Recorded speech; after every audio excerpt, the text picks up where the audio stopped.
Hello? Me again. What are we doing here? What is this relationship that we have? Does it mean anything to you? Let's look at this commercial. Clap it up, boys. Let's go. This is going to be good. A little bit of handheld. Yes, we're in the locker room. It's kind of dark. Hopefully good news. What's that? This just in. We're going to get more work, right? This is the pep talk that you do after every single shoot with the whole crew. It's like, everybody, I don't think we failed. I think we managed to trick everybody. We know what we're doing. Somebody slams it down. The gaffer gets pissed, throws something. Go over there, talk to the first AC. It's not going to work. We're not going to get another job. It's over. You let us down. We're going to be unemployed forever. Anyway, we're talking about, it's a beautiful looking spot. This is for, I think it's for Dick Smith's or something. What's the end of it? Yeah, Dick's Sporting Goods. Anyway, what you should recognize right off the bat, we have seen this. If you have followed along with the channel at all, this is in one of my favorite commercials, almost this exact same setup. Almost everything. Not to say they copied it, it's just, it looks nice because the other one looks nice for the exact same reasons. Look at that fall off on the arm, the depth in the windows, keeping these things all contained, the mirror adding extra depth. Imagine if that was just a wall, how much flatter that would be. But then you add in these little highlights, all these little things in the foreground, the wood sucking up the light, beautiful light and orientation of this kid. Imagine if old mate here was sitting here, right? This is him. He's looking like this. Well, it doesn't look very happy, does he, in that? But let's just say that's him, right? He's been doing heavy shoulder days at the gym. He's got yoked out like this. It would not look very nice, right? Because the light would be coming from over here, so you get a little highlight on him, and then it would all be in shadow. This way, we see his little eyeballs. We can connect. We're having fun. What's going on? What's that letter say? I'm intrigued. Can we do a little pushing? We can. And ta-da. But really, we want to talk about this stuff here. I know I've mentioned it a few different times in various videos, but I don't think we've done a specific video on it. Let's see if we go as wide as we can here. This is good looking locker room stuff. This isn't the wide, but this is what we are going for in the wide. We want to have that little tiny leak on people's faces. So that means we want to be shooting on the outside of the circle into the circle, right? And I know I have said that a bunch before, but I don't think we've ever done a proper video on what that looks like. Okay, here we go, wide. Number one, shoot into the corner. Doesn't really make a difference. Inside of locker rooms, you really don't have that many opportunities to create something unique unless you go with like the old-timey locker rooms that had windows in them, like at the top, above the lockers. Then you can go like some crazy haze and shafts of light. That's a good look. The other way to do it is this top light look, right? And generally what will happen is, okay, you're going to use these practicals, whatever they are, on location, and then you're going to have your main big soft source here. You skirt it off the top so it doesn't bleed everywhere, and then everywhere towards camera, you're going to turn off all the practicals. So you have all of this darkness, right? I also like this little leading line here, tiny little gap here so we can see as coach walks around, but really it's framing it with all these people, and this fall off is what we're going for. This is the key. This is what makes it look nice. And then realizing what we're not going to do is we're not going to shoot across at this guy, right? Because he's going to get all of this front light at him. We want to shoot from here, like this is the camera, right? Lens on the other side. So this is the camera, that's the lens. This is our cinematographer here. Hello. And he is going to shoot this way. So that way we have shadow down this kid's face, and just that little tiny bit of light is going to reach the front of his face. If we're going to shoot this guy, we're not going to shoot him from over here, looking this way. We're going to shoot him from over here, right? This is going to be the camera right here. And there's the lens on the camera. And we're going to shoot into the shadow of that side of his face. So once we have this top light set up, it's really easy to move around as long as we don't go to the other side of the circle. As long as we don't go to the other side of the line, right? So we can shoot any of these 5 kids. You can even see it on this guy. Like, this is the light that we want. This is the light that we want. That's the angle.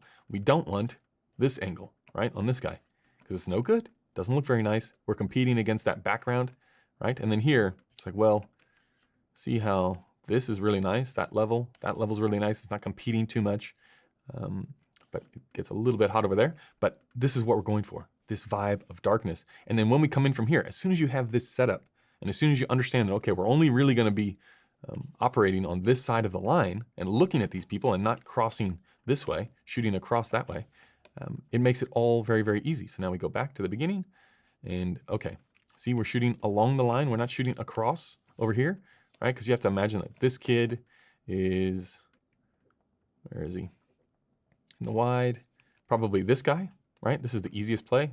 Stand here, shoot that way to pick up that hand shot, and you don't have to change anything. There's nothing that has to change in the lighting setup. As soon as you get the whole rig set up, as soon as you light the space, which is essentially what you're doing here, as soon as you light the space, you can shoot any shot as long as you're pointed in the right direction.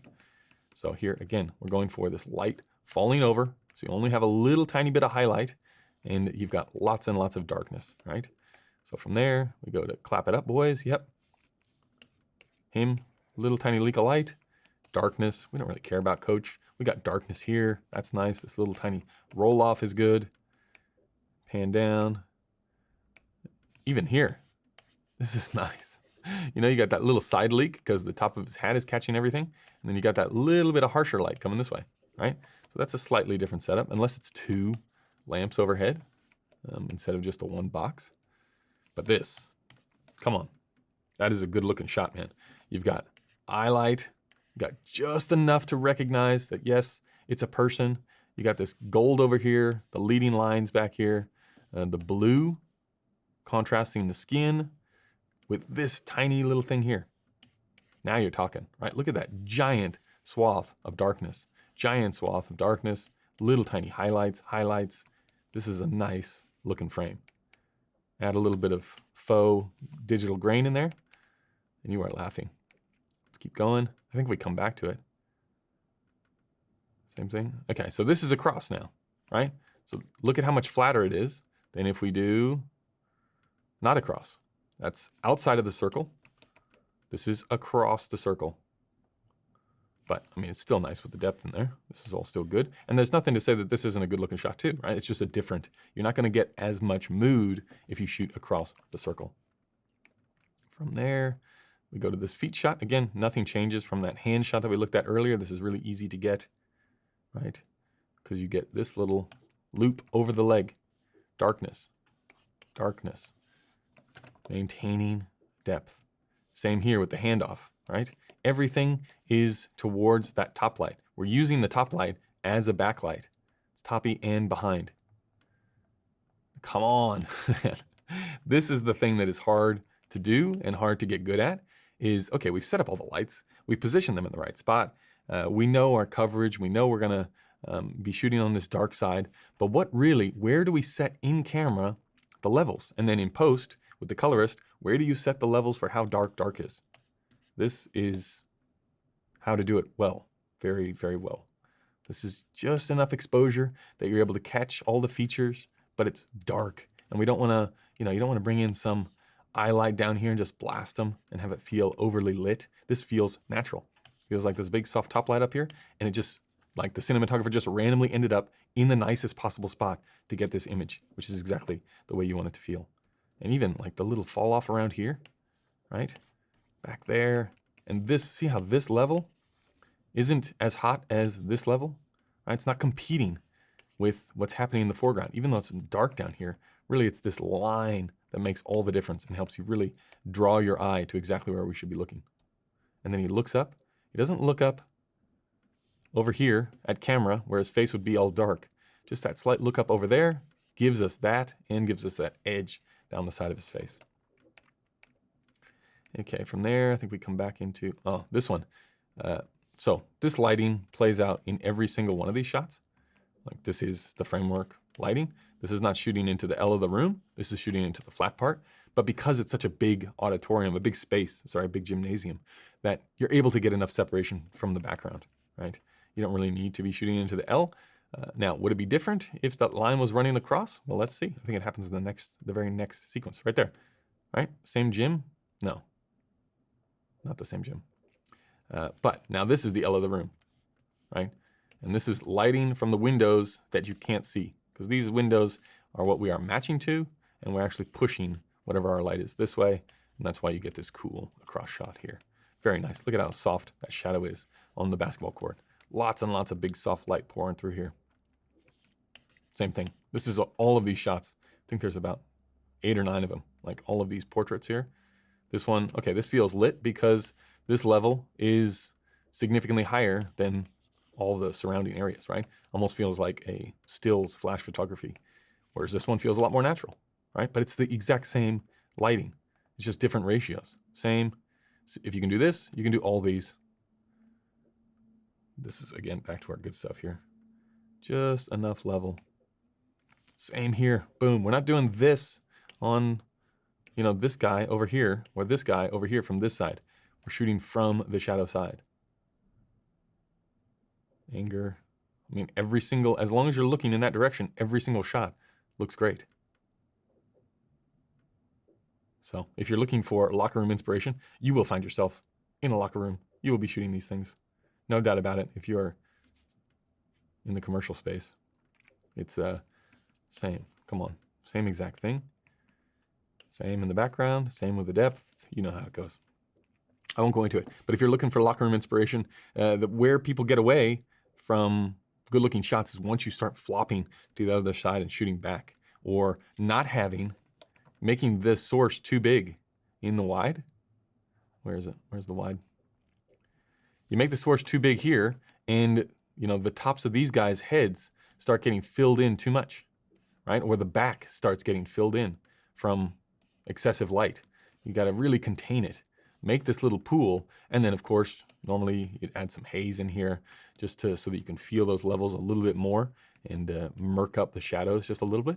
But this is a good looking scene.